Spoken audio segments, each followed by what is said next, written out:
Good evening.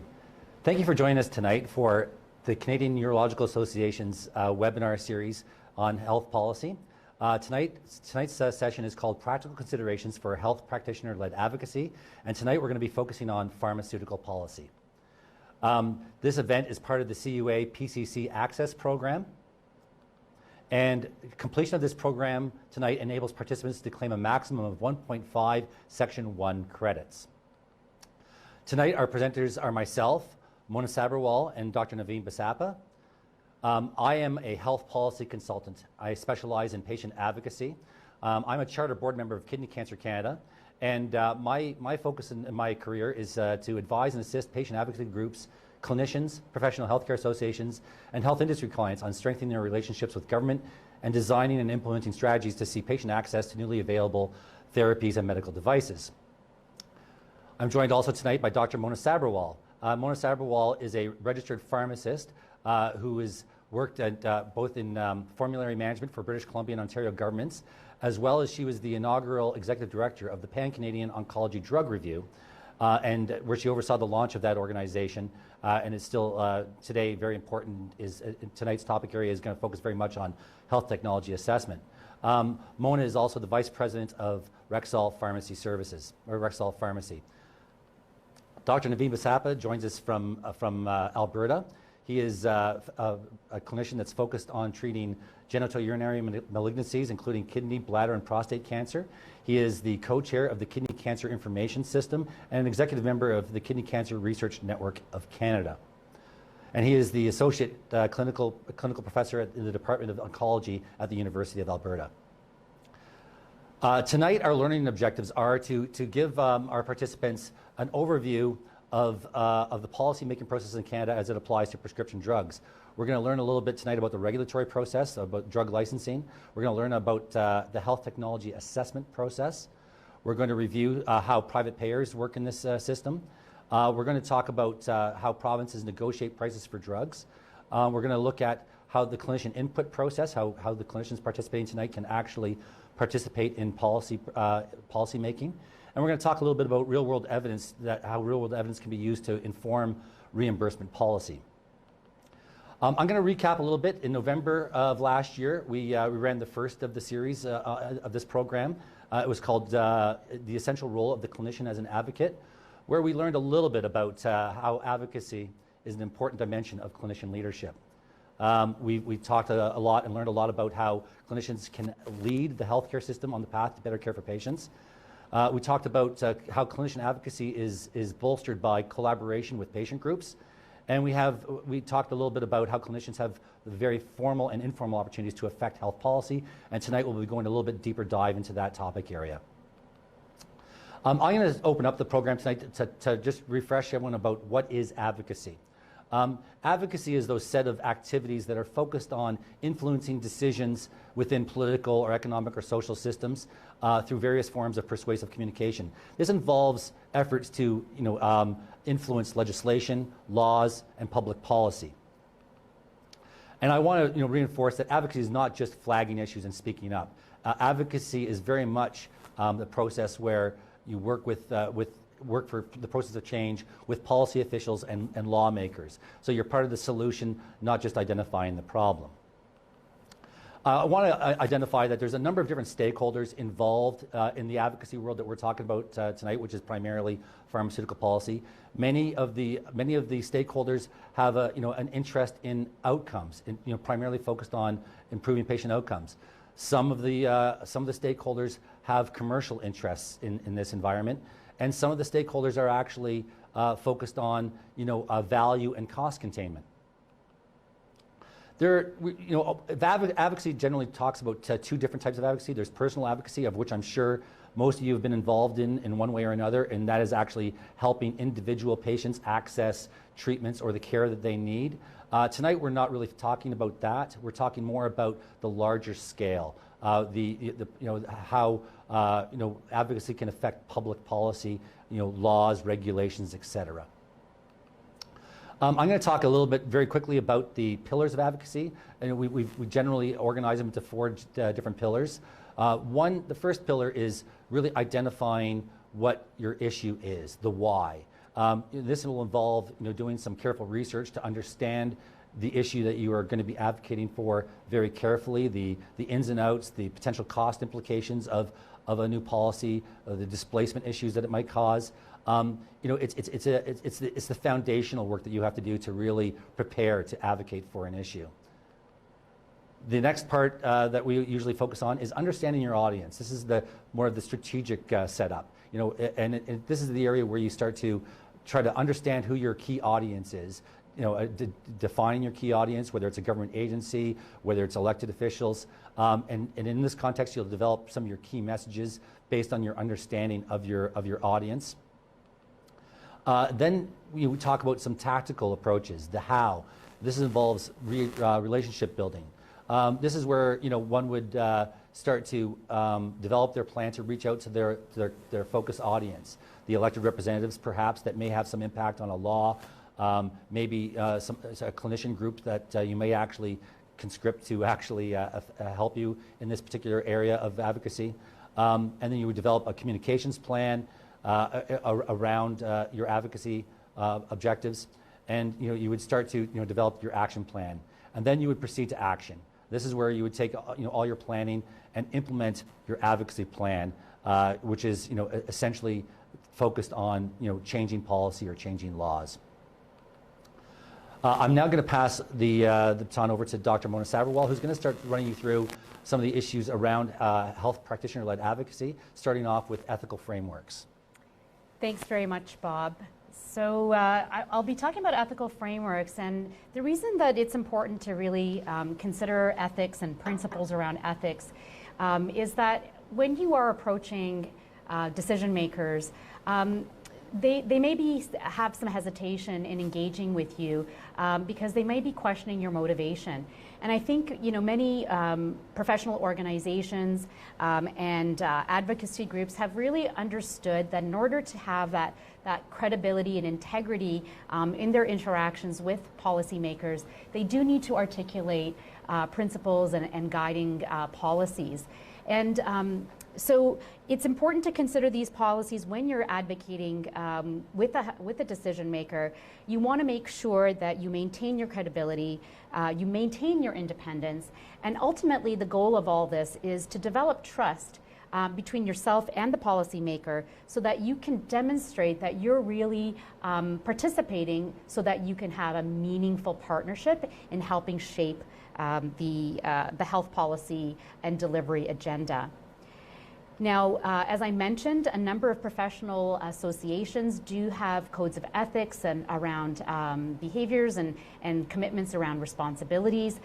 Certainly at the national level, the Canadian Medical Association articulates what they believe is the professional commitment that physicians have to society in sustaining and being stewards of the public health system, and also managing and minimizing conflicts of interest, particularly when it's real that physicians and other healthcare professionals do interact with commercial entities as they're bringing forward ways to improve the health system. So this is really, I encourage listeners and those participating tonight to really look at some of these codes of ethics.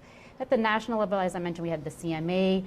The Canadian Urological Association also has a code of ethics, and really the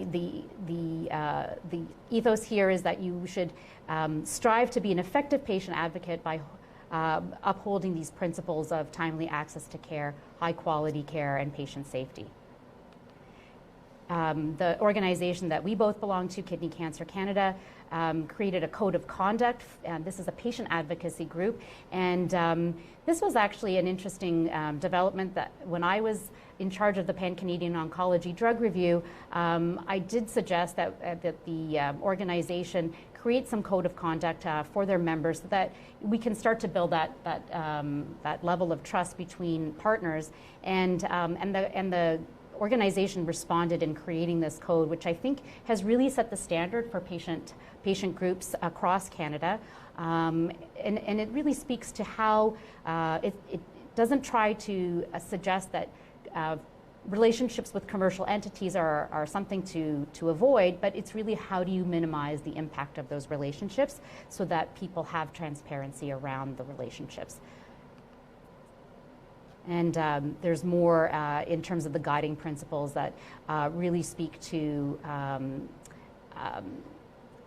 ethical behaviors in relation to those interactions.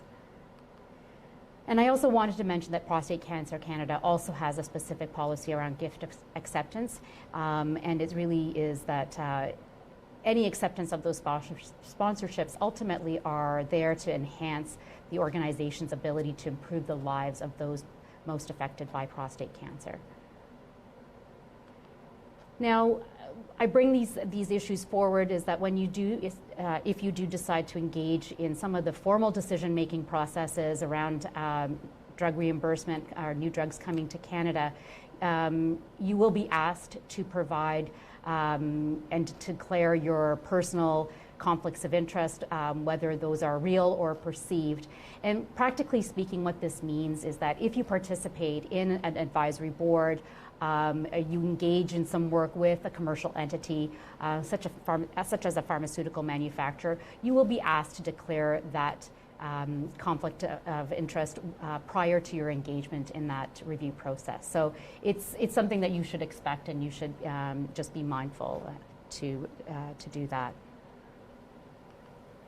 So I'm going to switch gears a little bit now and really start to talk about the drug access landscape. When you're engaging in advocacy, as you had mentioned, Bob, it's important to know who your audience is. And when I was with the Ontario government as a decision maker, and even when I was at the Pan-Canadian Oncology Drug Review, I think one of the biggest kind of mistakes I saw clinicians and patient groups make is that they really didn't know the audience that they were speaking to. They would bring forward information that was perhaps relevant for a different stakeholder, and they may not have understood the interplay between the different actors in that drug access scheme. So really what you can see with this diagram is that there's 4 phases to a new drug coming to Canada and then actually being funded for a patient through a public drug program. That first level is with Health Canada. This is the regulator. The regulator is looking at the safety and efficacy of the drug and market authorization. The next level in blue is the health technology assessment layer. There are multiple bodies that conduct a formal health technology assessment, and we'll talk about that in a moment. The blue phase, or the green phase is the level of value negotiation. So this is where the provinces may engage in a formal negotiations around price and other forms of value. And then finally, when you get down to the orange, this is really about the drug funding decision as well as the implementation of that drug funding decision, whether it's at the Ministry of Health or at a provincial cancer agency. So we'll dig into these a little bit more so you really can understand what each of the actors are actually doing. So Health Canada, as I mentioned, is the regulator, and they're responsible for market authorization.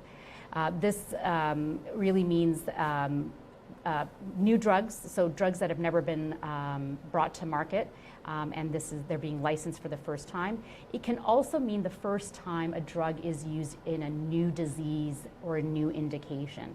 And this is actually very important because the official language in the Notice of Compliance weighs quite heavily on how a drug can be used in the market as well as how it can be marketed, and has a lot of influence ultimately in the health technology assessment process as well as how it gets funded. Now, I do want to mention that there is a set process for drug evaluation at this level. Generally, it takes about 2 to 3 years for what we call non-life-saving drugs, but Health Canada does have a mechanism to allow for a faster review process, which takes about a year, and this would be for drugs where there are no treatment options available on the market, or it's for a life-threatening condition. And in sort of the logistics, once a drug has been submitted by a manufacturer for market authorization, it goes through this review process. Generally, as I said, it takes 2 to 3 years. Once Health Canada approves it, the company receives a notice of compliance. That just states that it complies with the laws of Canada to have a product marketed in Canada, and it receives a drug identification number. And in some instances where the regulator has determined that there is promising information, but perhaps not the full ideal data set that they were looking for, they may issue a conditional notice of compliance. And usually what that means is that the manufacturer has to conduct some post-marketing studies that either demonstrate or confirm the efficacy signal or the safety profile. One thing I will also mention before I go on to the, specifically around health, the scientific advisory on oncology therapies, Health Canada tends to look at the preclinical data as well as phase 1 to phase 3 trials. Sometimes they may look at real-world evidence, although that is extremely rare, and sometimes they may also look at information viewed by other regulatory bodies, specifically the US FDA or the EMEA. But generally they are looking at that full data set. Health Canada does, because generally Health Canada is not employing physicians or other technical experts in specific disease area that tend to be more generalists. So they do have different mechanisms to get some specialized input. And with oncology drugs in particular, they have a scientific advisory committee on oncology therapies. It provides scientific and medical advice related to the entire life cycle of oncology therapies. And this is really a key opportunity for medical oncologists to participate in the review process. Generally, you're identified to participate. You don't really apply to participate. It can be through the chair, through academia, and the research community that you might get identified to participate. Also important to mention, and many clinicians may have some experience with the Special Access Program. So for drug products that have still not received their market authorization, perhaps they're available somewhere internationally, there is a mechanism that Health Canada can employ to allow a limited release of that drug product in Canada. And it's generally reserved for serious or life-threatening conditions, and it really does depend on the physician's ability to provide a very convincing argument as to why that unmarketed drug product is the right product for that patient. Important to note that the cost of the drug, it usually does have a cost, and it could be picked up either by the manufacturer, but in some instances it is picked up by the patient or their insurer, and that varies across insurers. And for cancer patients who have no other treatment options, this has been used effectively to gain access to unmarketed products. I wanted to talk about pricing approval. This is a process that occurs concurrently with often with the Health Canada review and often into the health technology and post-marketing period. This is done at a federal level. It's very unknown kind of agency called the Patented Medicines Prices Review Board. It was created in 1987. It's a quasi-judicial tribunal.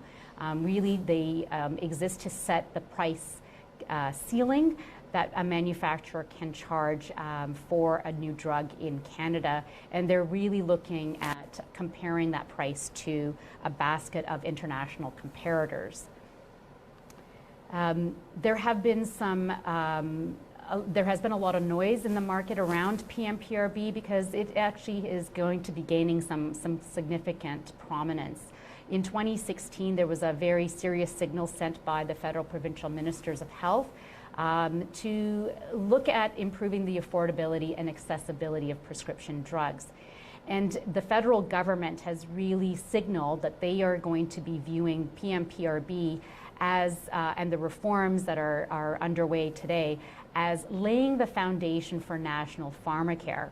So that's a pretty bold statement, and we can talk about a little bit about why they believe that to be the case. So 3 main areas of change that will be that the PMPRB is looking at. So the first is they are going to be looking at a new price analysis that they will be using when they consider whether the price of a new medicine is excessive. As I mentioned, they look at a basket of international comparators, and they are recommending, or they're proposing, that the basket of international comparators changes so that the overall price, actually the comparator prices are actually going to be decreasing.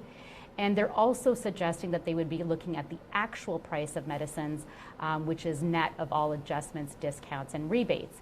And for those of you who understand this, that pricing in the marketplace is actually, there's not a single price that is paid by all.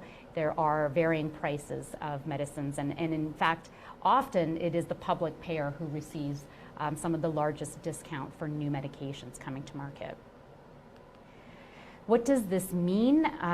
So consultations are underway now. Actually, they close on February 14th.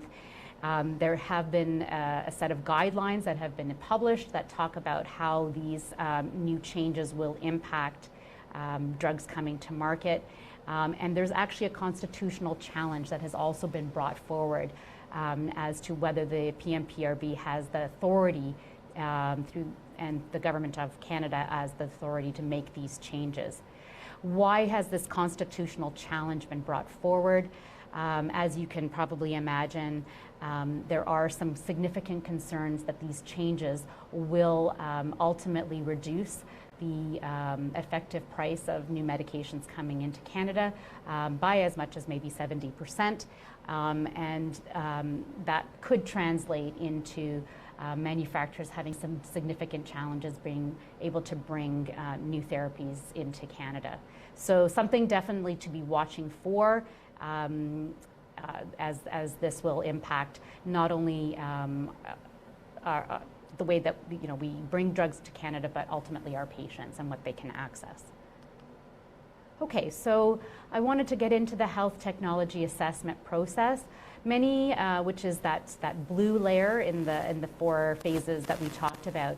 And this is actually quite foreign to many physicians, and it's really important to understand the HTA processes, because actually this is where physicians can engage quite significantly in influencing how a drug may be funded and implemented in Canada. So actually, what is health technology assessment? It is a formal process of understanding the value that a new drug therapy, or frankly any health technology, brings to market. There are 2 main publicly funded bodies that engage in formal health technology assessment. The first is the Canadian Agency for Drugs and Technologies in Health, also known as CADTH, and the other is based in Quebec. It's l'Institut National d'Excellence en Santé et Services Sociaux, also known as INES, and as I mentioned, they are the Quebec-specific body. And what we're seeing over time, many of these agencies have functioned independently, and what we're actually seeing is that there is much more collaboration over time, both within the health technology assessment bodies, as well as between health technology assessment and the federal regulator. And you'll also see another body that really is on the negotiation side. So there's a lot more collaboration that's occurring across those bodies.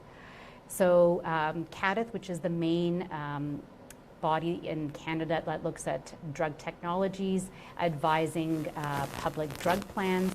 The first is the Common Drug Review. It's been around for longer than a decade now, and this looks at all new drug technologies that are not cancer-related. And then the Pan-Canadian Oncology Drug Review looks at all new therapies that are cancer-related. And essentially what these bodies do is they look at clinical, economic evidence. PCODR also looks at patient evidence on new cancer drugs, and they also look at some of the implementation considerations for new cancer therapies. Ultimately, what they do is they provide recommendations and advice for the provincial and territorial drug plans so that they can make informed decisions around how they will provide benefits to their citizens. Now, I'm showing you the PCODER deliberative framework. It is not exactly the same for the common drug review, but there are some significant similarities. In both processes, you have an expert drug review committee, and they work with a framework such as this. They look at the clinical benefit of a new drug, and of course, most clinicians can intuitively understand effectiveness, safety, burden of illness, and therapeutic need. They also look at the patient values. So what do patients believe is the value that the new drug therapy brings to them and the treatment armamentarium that they have available to them? There's a formal economic evaluation that is conducted looking at the net benefits and costs of a new therapy. And they look quite broad at what those economic benefits could be. And then there is the adoption feasibility. So what does that look like from a affordability perspective and an organizational feasibility perspective? And there's no weighting to these different components. It is very much a deliberative discussion where all the evidence is brought to bear to create a summative recommendation. And we talked about INES. This is the Quebec HTA process. Again, very similar in the elements that they look at, and there is ongoing work to align INES and its work with CADTH over time. Now, I did want to mention private drug plans because, of course, public drug plans are just one channel that patients can use to have drugs covered. Private drug plans, particularly on the non-oncology drug side, are often significant players as well, and these are often accessed through employer benefits. Most of the time they conduct a very simplified and streamlined drug evaluation. Essentially the drug is covered almost soon after it comes to market, but increasingly we're seeing private drug plans starting to follow public drug plans, and this is particularly when it comes to listing expensive new drugs, whether it be oncology or in non-oncology circumstances as well. I would say most biologics would fit into that category.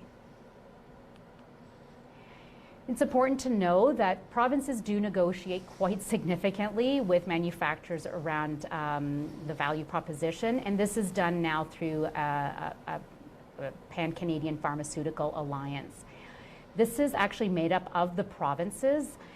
So it is the provinces themselves that have collaborated to negotiate in a consolidated fashion. All drug plans are now, over time, have come on board, and this includes Quebec now. So this is a fairly significant processing step that has been added. I will say that many of the other steps, I mean, Health Canada, we talked about being about 2 to 3 years. The PCODER or the CADTH process is about another 6 to 9 months. The PCPA process actually can be quite variable. It could be months to a year or longer, and it really is, unfortunately, not a very predictable process. Once the recommendation has been delivered by the HTA body, it is up to the provinces to determine if a negotiation should take place, and then one province will lead that negotiation. And then each province then, once they've concluded an actual negotiation, each province then decides if and when they will fund. So as I mentioned, it's a rather unpredictable process. And that concludes the various players in the drug evaluation and funding landscape. And now we'll be letting Dr. Basappa talk to us about clinician involvement in those HTA bodies. Thank you, Dr. Sabharwal. So we've so far learned a little bit about the structure, framework, if you will, about how we go through the process of approving drugs, how drugs are evaluated, as Dr. Sabharwal nicely outlined for us. So how can we as clinicians now impact this process or get involved? And that's what I'm going to touch upon now. So PCODER actually does want to hear from clinicians. They want our input. They want to hear what we have to say. They feel that we sometimes have a special insight or a collective insight into how these drugs play out in this environment. Surprise, because we actually take care of patients who are receiving these therapies. So we can and we do have information that they can use. And they want to use this information so that they can put forth the best recommendation possible for our patients here in Canada to provide them the drug. Now, when I talk about clinicians providing input, clinician doesn't just mean an oncologist or even a doctor. There are oncology pharmacists out there, there are oncology nurses out there that also have a very unique experience and can provide that input. Now, if as an oncologist, if I wanted to provide input, there are mechanisms and ways I can do that as an individual or ways I can do that through a joint submission. Pharmacists or nurses who want to provide input can do so as well, and they're welcome to do so. But if they're going to, it'll be as part of a joint submission with a lead oncologist being considered. As Dr. Sabharwal mentioned, PERC, or the Expert Review Committee from PCODER, is an advisory body, and whatever input or advice or, if you will, that we provide as clinicians does get taken into the evaluation process. And that information, once it's evaluated, is fed back to the provincial bodies, the payers, as well as the provincial cancer agencies so that they can make decisions about reimbursement. So how do we get involved in this process? Well, I'm going to show you that next. So this is a nice just graph or a pictorial, if you will, about how we get into a situation or how we can go about providing input and feedback. 3 steps essentially. And I want to point out there's a difference between input and feedback in this process. So starting off with step 1, the first thing we need to do is register. So we proceed to the CADITH website and we register ourselves as clinicians. Here it's a very simple process as indicated on the form here. Your name, email, some other particulars about you as well. There's even a place where you can provide a public profile, or basically a way you can provide your own bio. So there's information about you that can be displayed to validate you as an appropriate clinician to be providing advice in this setting. Once you've registered on the website, PCODER will confirm your registration, and then depending on when actual drugs are being submitted or being reviewed by PCODER, they will send an email to you individually. That email will indicate the drugs that are available or will be undergoing review, and sometimes that email may precede the actual manufacturer submission. So that's your opportunity to say, or to notice that, hey, this drug is under review. I think I'd want to provide some input or feedback. I'd like to provide some input in this situation. So in that email, you see the drug that's being reviewed. It'll discuss the drug, obviously. It'll provide the indication that's under review, and as well provide you the link to the clinician template from which you will be able to provide your input. Also in there will be the deadline date for submitting your input. Now, I want to be clear about this, that sometimes the email that's sent to you is before the manufacturer has actually submitted to PCODER. And if you are going to be providing input, it may be best that you submit your input after the submission from the manufacturer has been received. If for whatever reason there's a delay or they withdraw, then again, your input wouldn't be needed until after the fact. So here's an actual real-life example of the clinician input form, or the form that you might see on the CADITH website. So this is for enzalutamide for the metastatic castration-sensitive prostate cancer setting. The indication, the drug is indicated there, the indication is indicated, as well as the projected manufacturer submission date, the target date. As you can see, that's February 24th, 2020. So that date hasn't even arrived yet. But this is something that's been out there about a month prior to that target date, so that it's in our radar. So we know if we want to start collecting information or beginning the input process, we can. There's also at the bottom of this, you can see the stakeholder input deadline date. Now that's the date that we need to provide our input by. So once you've clicked on the link for the drug-specific template, you will fill that out accordingly. Now, the template itself has key questions for input that include the following: the eligible patient population, the relevance to the clinical practice, any companion diagnostic testing that may be required or involved in this, and as well, of course, sequencing and the priority of treatments that aren't just in this space, but also that are affected by this drug being approved in this setting.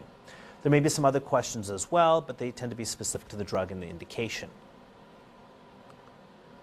So once you've provided or filled out that template and you've provided your input, you will proceed to this site, which is the Collaborative Workspaces portal site, and you will submit your input document. Now remember, that is your initial input for this indication. So what happens next is that your input is submitted, that deadline passes. After a few months of collecting all the information, reviewing the manufacturer's submission, all the clinician input and other input and resources, PERC will actually submit an initial recommendation, or they'll provide an initial recommendation based on the information they have received to that point. And you will receive an email notification that PERC has listed their initial recommendation. You will only receive that if you actually contributed input at the get-go. Once you receive this email, that's your opportunity to review the initial recommendation and then see, is this something that I agree with? Do I agree with PERC on their deliberations and their recommendation? Or do I maybe agree, maybe not? There's some points I want to bring up, or do I just outright disagree? You see the form on the right side of the screen here, and that's essentially your opportunity to say what you feel about the initial recommendation. But not only that, you should provide reasons of why you don't agree. You can't just check off the box and just leave it at that. Of course, PERC wants to know why you're thinking what you're thinking. So once you've given your feedback, that all gets collated again, and PERC ultimately looks at all the information and then provides a final assessment or final recommendation. Now, just some suggestions. If you are going to engage in this process, first things first, again, you should register. Register with PCODER. It's a one-time registration, and it's all online. When you do submit your input, make sure you use the drug indication, the specific template, because obviously you want to make sure your information is correct and accurate for the drug that you are providing input and information on.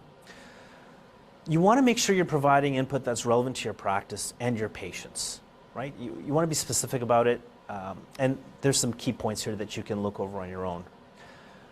I also want to stress the fact that you don't need to do this on an individual basis. You know, if you're not sure, if you really want to find out how you can best impact a submission, reach out to your patient advocacy group, maybe to other clinicians in your region, maybe national groups that would have an interest in providing an input or providing a submission to this drug, and making sure that you really put your best foot forward. I think that's probably the best way you can make the most impactful change. A few other points, you must submit a conflict of interest form if you are going to provide input and feedback. It's best to kind of get that done earlier than later because it may hold back your input or hold back evaluation of your input if you don't have it. Yeah, and the COI form is actually attached to the clinician input template. It's at back pages, so it's easy to find. Yeah, thank you. The other thing is if you do provide input or feedback, as well as the information on your conflict of interest form, all of that will be publicly posted on the CADTH website. So whatever comments you make, whatever input you provide, that will be available for the public to view. For INES, health professionals, consumers, patients, as well as groups or associations in Quebec can submit their comments about any product or any drug being evaluated as part of their 3 times yearly update to the list of medications in the province. So the process for clinician input is not as rigidly defined as with PCODER or CADTH. Essentially, clinicians or practitioners alike can email their comments, and the email is listed here. So while there is no structure or defined template per se, clinicians certainly can use the PCODER template as guidance or as the tool when submitting to INES. So moving along, another way in which physicians or clinicians can impact the process is looking at real-world evidence. And, you know, HTA organizations do sometimes have to use real-world evidence to inform reimbursement. And there's different scenarios where that can happen. One of the scenarios is for rare diseases or rare cancers. We just don't have the evidence or ability to find enough cases to put together to design a high-level randomized controlled trial to answer a treatment question. And so in those instances, finding what evidence you can, as long as it's somewhat reasonable, to inform us and provide, or at least offer the opportunity to provide recommendations will be looked at. There are other situations where perhaps a recommendation has been made, but with time and other evidence coming to light, that recommendation may not be accurate or relevant anymore. And unfortunately, it may be in a time or space where a randomized controlled trial in that setting is just not possible. So in that instance, other levels of evidence can be accepted and real-world evidence falls into that place. So just to give you an example, as a case study,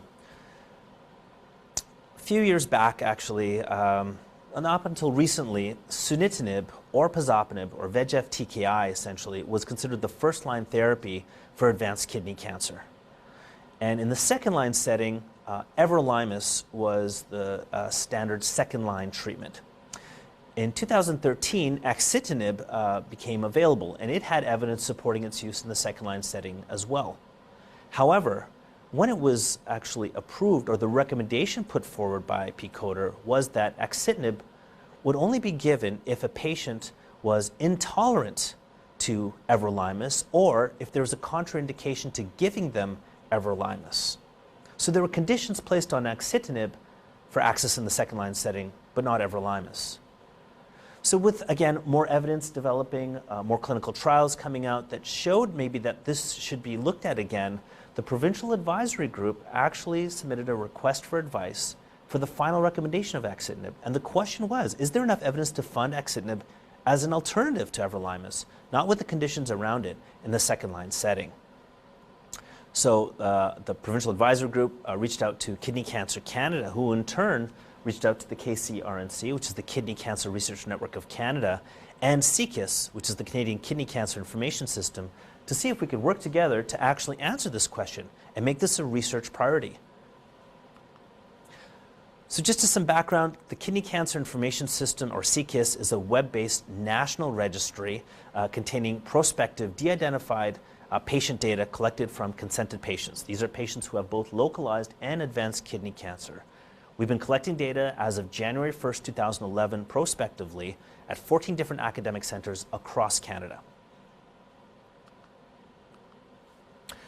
So when we were approached by KCC to look at this question, we asked, is there a difference between outcomes in patients who receive axitinib or everolimus in the second-line setting? So we looked at CKIS, we identified patients who had first a VEGFR TKI in the first-line setting, and then what was their drug in the second-line setting? And we identified 108 patients who had axitinib and 229 patients who had everolimus, and we compared the results. And we looked at what were their outcomes, and we found that there was actually no statistically significant difference in between patients who received everolimus or axitinib. With that, we concluded that axitinib should be considered an option for all patients in Canada post first-line VEGF targeted therapy, without the limitations or the conditions that PCODR had placed with their initial recommendation. And with that information, we went back to PCODR and the clinical guidance panel, who concluded, and they agreed, that yes, there's appropriate real-world evidence and expert judgment to justify axitinib as an equal alternative to everolimus. So this was groundbreaking in some way, or a significant change in policy. It certainly made drugs accessible to patients in Canada, and we felt much more equally just to improve patient care. So overall, as clinicians, we felt that we were able to have a voice and advocate for our patients to achieve this change. Finally, one of the other ways, and this is somewhat newer in concept, I guess, with PCODR and PERC, is not just looking at approval of drugs, but looking at the drug in the context of how patients are treated throughout the journey of having a certain type of cancer. So what is the algorithm with which we proceed to treat patients with? Now, PCODER has developed funding algorithms that determine the place of a certain therapy within cancer treatments. And that informs, again, our public reimbursement registries or groups on how to fund drugs in the context of all the other drugs. Before, this used to be CDIAC, who used to do this, but in July of 2019, this was transferred over to PCODER. Now again, where does a drug fit in the context of the treatment space? So is it, depending on which line you're treating it in, it has significant ramifications on what happens next. So if a new drug comes up in the second line setting, how does that affect treatments downstream from that? Or in the first line setting, and I'll give an example of that shortly. But as clinicians, there are different ways that we can, again, provide input into the algorithm. First is, again, as I mentioned, with registered clinician input. Because now the algorithm is considered, or should be considered, when you provide that input prior to the PERC's initial recommendation. The second way is through ad hoc clinical panels or surveys where clinical leads in different regions, particularly affiliated with provincial cancer agencies, with experience in this setting are approached to provide their opinions or recommendations accordingly. So speaking towards the latter, the ad hoc clinical panel, again, this is to help support the algorithm. And PCODER really does want to hear about how we can provide the best care given the available evidence or lack of evidence in certain scenarios. One of the things I will point out that, some of you who are watching or otherwise may actually be approached to participate in one of these panels. And again, similar to previous, it's not a task that you necessarily have to take on by yourself. Certainly take the time to reach out to other clinical experts or leads within your province or region, ask advice, generate a kind of a consensus, if you will, if you're comfortable doing that, to really put forward the best recommendation you can or best advice you can. This is becoming increasingly important because the number of drugs becoming available with increased research is more so than before.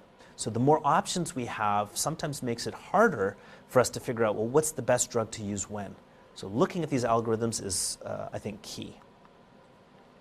Things to consider when you're thinking about the algorithm and the order or sequence of drugs. Certainly, what is the current state? What are the options right now? And then looking at, well, if this drug becomes approved, what happens next? What's going to happen to subsequent lines of therapy? What's the downstream effect of this drug being approved?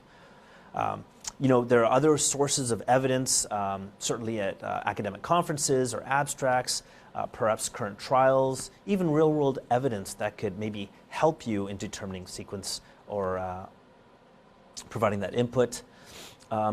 Also, don't shortchange yourself, and your expert opinion or your involvement with patients certainly counts. So there may not be collected data or evidence per se, but if there's a special access program and you've treated X number of patients in this context, that could be valuable. So considering how patients did in that situation may help you determine which algorithm or which sequence of drugs you may favor. Looking at what drugs are coming in the pipeline, and again, real-world evidence certainly can be helpful in helping you determine how to put forth your best recommendation. So as an example, in the advanced kidney cancer setting, again, ipilimumab and nivolumab is a fairly new drug that's been approved. This is for patients who have intermediate or poor risk kidney cancer as per IMDC criteria. Now, the standard of care treatment prior to ipi/nivo approval was sunitinib. And it was the one drug treats all. All patients with advanced kidney cancer can essentially go on sunitinib, and that was approved across all provinces. Once ipi/nivo came into the mix, well, that changed the perspective because ipi/nivo is now the first-line standard of care. And all the data for second line, third line, et cetera, that had been available was in the context of patients receiving sunitinib first. So with ipi/nivo coming into play, what do we do next? If a patient doesn't respond or progresses on ipi/nivo, what are the next steps? And there is really no good evidence, or at least high-level evidence, to guide us in this setting. So again, clinicians got together and they put together what they thought was the ideal, what we think we would want in the setting of a patient who had sunitinib first, what kind of second and third line options we thought patients should have, and then also if patients had ipi-nivo, what do we think they should have as well? And this is a slide showing the ideal. There are a number of drugs listed here, not necessarily all Health Canada approved or funded, but we thought this would be the ideal. But without consideration of the algorithm or without having the ability to actually provide this input, so at the time we did not have this avenue in which we could address the algorithm through PCODER that was in CDAIC's hands at the time, we ended up having this as the algorithm. So certainly fewer options to consider, but again, I think perhaps it could be considered still fair. Again, thankfully, there was still clinician input that was involved to allow the fact that patients could still get 3 lines of therapy for the most part, but taking into account some of the limitations and maybe holes in the evidence or lack of evidence, if you will, so that not everything could be approved. So again, in the event that we were able to provide input, we may have been able to get something more, or at least be able to access more options for our patients if we had had more access. But now I think we're doing, we've ended up with this, which I still think is reasonable. So I think those are the 3 ways I think, some of the ways we as clinicians can input. And again, the goal here is to be able to provide our patients opportunities and give them the best care we can here in Canada. Excellent. Thank you, Naveen. If you have any questions, please enter them into the chat feature on your screen, and they'll be presented to us if there are any questions. But I just want to quickly summarize what we've gone over today. So we found out that clinicians have many different opportunities to engage in advocacy and health policy. I'm sorry. Oops, something's happening here. We've learned a lot about navigating the health technology assessment process. We've also talked about how clinicians can engage in the process directly through the mechanisms afforded through the clinician input process at PCODER and at INESS. And we've also talked about how real-world evidence can play a part in informing reimbursement decision making. And we've also talked a little bit about how important it is now for clinicians to pay very close attention to how a drug will be positioned in a treatment algorithm. These are all very important opportunities for clinicians to play a part. We are now starting to have some questions generated for us. The first one is for Mona. The question is, I have a question about the process of allowing new drugs to be used in Canada. If it is life-threatening disease that needs early drug intervention, then Health Canada can allow use of that drug for 1 year of testing. Is that true? So it's not completely up to Health Canada. Actually, when a manufacturer is testing a new drug, and they would be setting the parameters for the clinical trial evaluation. And Health Canada really does not participate in that clinical trial evaluation other than to just that it has to be a registered clinical trial. So if it would be, if a clinician is seeking access to the new drug therapy through special access, so a non-trial access point, and this is a drug that's not marketed in Canada, they do not set the limitation on how long that drug therapy would be available for. There's no requirement by Health Canada necessarily to collect information, so there's no trial per se. So I guess 2 avenues to be able to access a drug therapy for a patient that has a life-threatening disease, perhaps that does not have a treatment option available. Could be through the manufacturer-driven clinical trial program, or it could be through a special access program through Health Canada, but there would not necessarily be a time parameter around that. Very good. The next question is a question about, it states, regarding group clinical submissions, aside from patient advocacy groups, can physician associations submit a review and reference their clinical guidelines? This is an interesting question. I mean, right now there's actually a movement at the Canadian Agency for Drugs and Technology in Health to actually try to move clinicians to submit potentially through their physician associations. Now, this is still not codified yet, but there is definitely a push to try to get physicians to work in collaborative groups so that there's more of a consensus approach to this. And very much, yes, the referencing clinical guidelines, particularly those clinician groups that do a fair bit of work in developing consensus guidelines, those are extremely valuable information points to submit.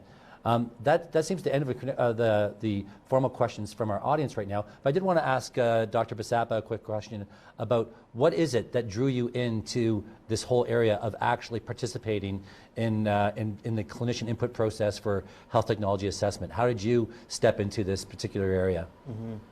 So again, it's being faced with in a situation where patient options, the available options based on the regulations or recommendations that have been put forward, I feel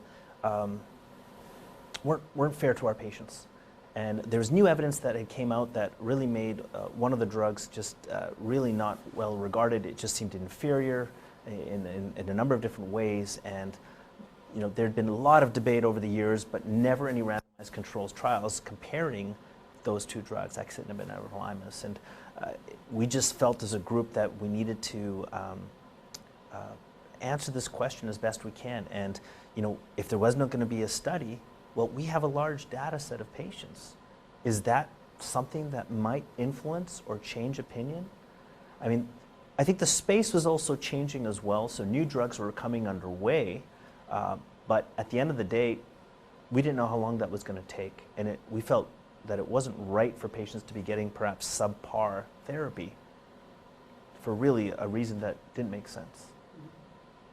I think it's a great example of someone actually, maybe have not considered getting involved in a policy decision-making process and really finding a therapeutic reason, a patient need, and putting together a very kind of comprehensive package to say, hey, wait a second, here is evidence. It may not be traditional.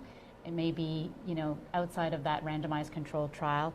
And what's also, I think, heartening is that the professional judgment, professional experience is actually quite important in a lot of these review processes now that perhaps in the past may have been seen as inferior kind of information. But as you had mentioned, it really is important to bring forward the lens of what is the kind of the spectrum of patient experiences that are relevant that you see in your practice to bring to bear on kind of the evidence base. So thank you for doing that. Well, I can't take credit myself. It really was a group effort from the KCRNC and CKIS. I think as a group, I think we really do advocate for and try to really put forth our best foot forward in terms of providing the best care and options for our patients. And for all our participants out there, I mean, if you are trying to find your way in to participating in health policy and advocacy, one of the best ways to enter this world is actually through your representative patient advocacy organization. So, Prostate Cancer Canada obviously is a good starting point. I think Dr. Basappa might have partially been drawn into this environment by Kidney Cancer Canada. It's a great place to start. So if you want to get involved, please call the executive director or the chief executive officer of the patient advocacy group that represents the therapeutic area that you're interested in participating in. That's it for our webinar tonight. I'd like to thank our guest speakers tonight, Dr. Basappa and Dr. Sabharwal, and appreciate everyone that joined our webinar tonight, and good evening.